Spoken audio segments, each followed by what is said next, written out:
Good morning 11th class. आज जो है आपको थोड़ा सा बेटे इसमें अच्छा सा टॉपिक है, ये वाला करवाते हैं टॉपिक आज। और आपके पास ये टॉपिक आज का क्या है कि हम प्रेडिक्शन करेंगे सेंट्रल मेटल एटम की कि इसके अंदर कौन सी हाइब्रिडाइजेशन होती है। प्रेडिक्शन करेंगे, इसके आपके पास 3 रूल आएंगे। तो वो 3 रूल एक बार तो सबसे पहले हम जो है बेटा 3 रूल पढ़ेंगे कि कोई भी अगर हाइब्रिडाइजेशन के अंदर कि जो सेंट्रल मेटल एटम होता है वो आपके पास कौन से टाइप की हाइब्रिडाइजेशन शो करता है, क्योंकि हाइब्रिडाइजेशन आपके पास कंप्लीट हो चुका है। हमने कौन कौन सी की थी? sp, sp2, sp3, dsp1, dsp2, dsp3, sp3, sp3d2 ऐसे किया था। sp3d और sp3d2 ये किया था हमने, ठीक है।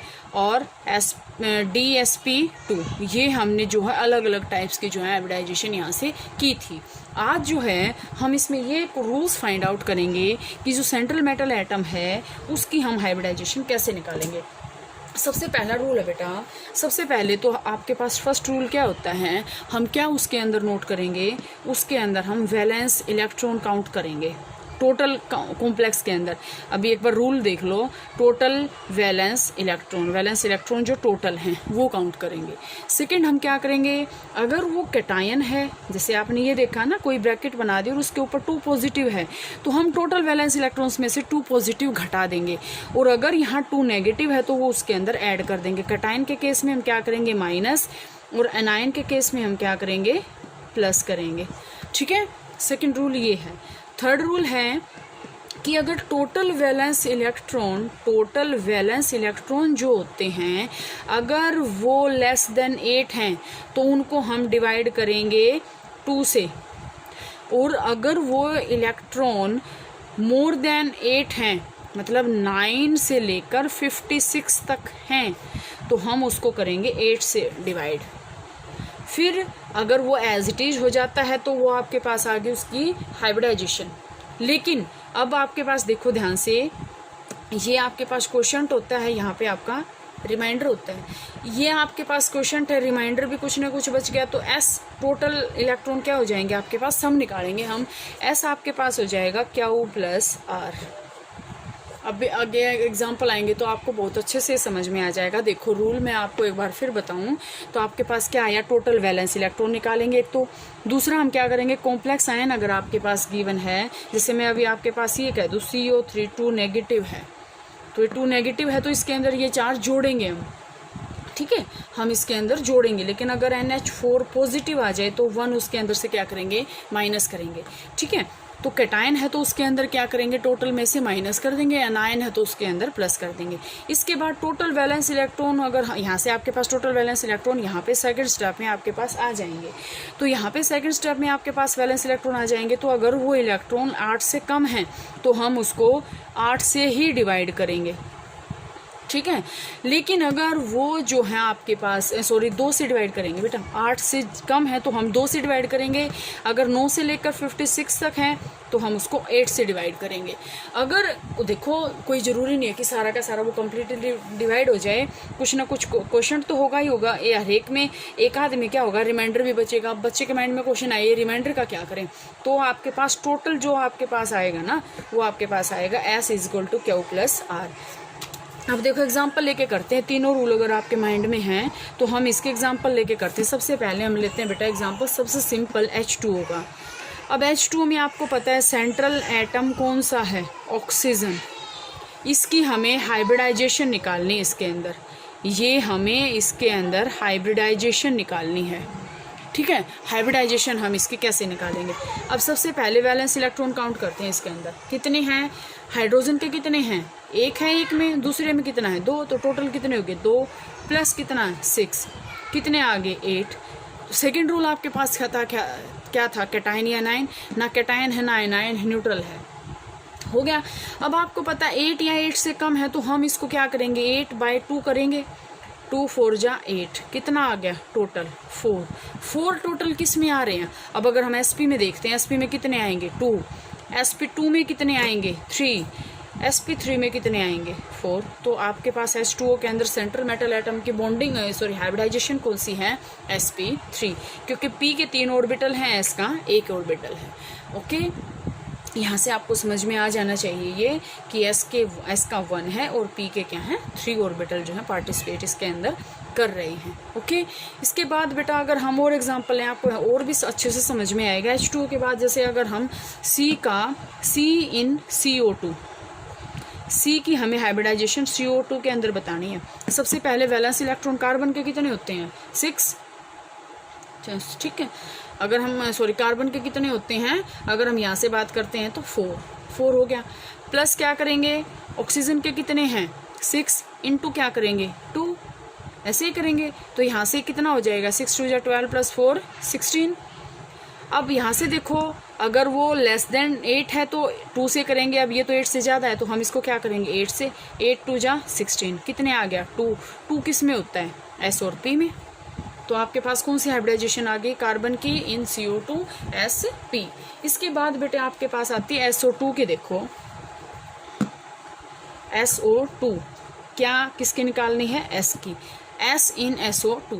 तो आपके पास क्या आएगा, अब हम टोटल वैलेंस इलेक्ट्रॉन निकालते हैं इसके 6 प्लस 2 इंटू 6 आ गया 6 प्लस 2 इंटू 6 सल्फर के, ऑक्सीजन के 2 हैं और 6 आ जाएंगे।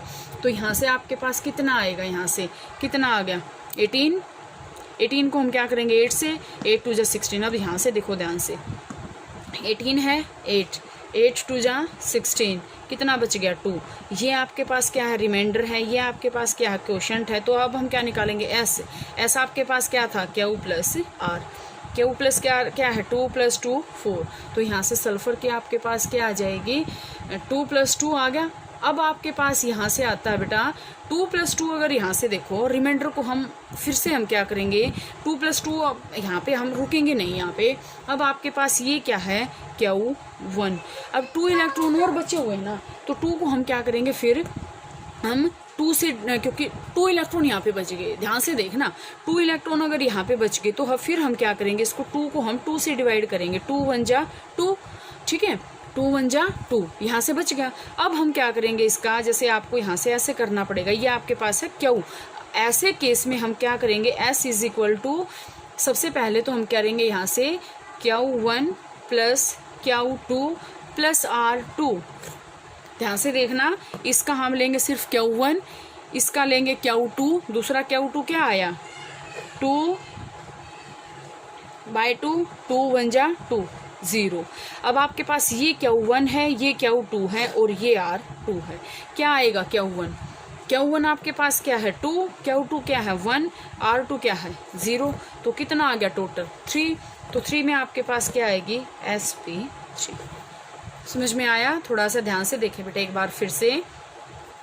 अगर आपके पास रिमाइंडर बच जाए यहाँ पे, अगर मैं यहाँ पे ये कहती हूँ 5 रिमाइंडर बच गया, तो 5 को हम क्या करेंगे 5 को हम 2 से डिवाइड करेंगे, फिर 2 2 4 1। तो ये आपके पास S क्या आ जाएगा Q1 plus Q2 plus R2। अब Q1 आपके पास ये था, Q2 आपके पास ये है और R2 आपके पास क्या है 1, 2 प्लस 2 प्लस 1, 2 2 2 प्लस 2 4 प्लस 1 5। यहाँ से ये ऐसे आ जाएगा, ठीक है। इसके बाद देखो एक एग्जांपल मैं और लेती हूँ यहाँ से, carbon in carbonate ion CO3 2 negative. Total number of valence electron देखो 4 प्लस 3 इंटू 6 कितना आ गया 22। अब वो बात आई आपके पास ये, तो 22 में हम क्या करेंगे 22 प्लस 2 कितना आ गया 24, 8 से ज़्यादा है 24, 8 3 24 कितना आ गया 3 में आप क्या करोगे sp2। सिंपल सी थी। इसी तरह अगर हम बात करते हैं बेटा नाइट्रोजन इन NH4 पॉजिटिव। अब यहाँ से अगर हम टोटल वैलेंस इलेक्ट्रॉन निकालें, नाइट्रोजन के 5, हाइड्रोजन के 4 कितने आ गए 9, पॉजिटिव चार्ज है तो क्या करेंगे कितना आ गया 8 को अगर हम 2 से करेंगे 2 4 8 आ गया, 2 4 8 कितना आ गया वैलेंस इलेक्ट्रॉन 4 के लिए हम क्या करेंगे 4 किस में होंगे sp3 में, ठीक है। इसी तरह बेटा और एग्जाम्पल लेते हैं। देखो सारे एग्जाम्पल मैंने करवा दिया आपको, और इसमें से आपको ये एग्जाम्पल अपने फेयर नोटबुक के अंदर भी करने हैं। क्लोरीन की देखते हैं हम ClF3 के अंदर। टोटल वैलेंस इलेक्ट्रॉन क्लोरीन के 7 प्लस फ्लोरीन के भी इतने हैं लेकिन 3 हैं, 3 इंटू 7 कितना आ गया 28। फिर वो आपके पास अब फिर वो ही ऐसा ही आएगा। 28 को हम किससे करेंगे 8 से। 8 का कितना आएगा 8 3 जा 24, 4 आ गया। अब आप ध्यान से देखो ये आपके पास क्या आ गया Q1, 4 आ गया। 4 को हम 2 से करेंगे, 2 2 जा 4। ये 2 क्या आ गया Q2। R क्या आ गया R2 आपके पास क्या आ गया 0। तो यहाँ से हम क्या करेंगे S को Q1 plus Q2 plus R2। Q1 क्या था 3, Q2 आपके पास क्या है 2 और R2 क्या है 0। कितना आ गया 5। 5 किस में आता है बेटा 5 आपके पास आएगा sp3d। sp3d आ गया, हो जाएगा।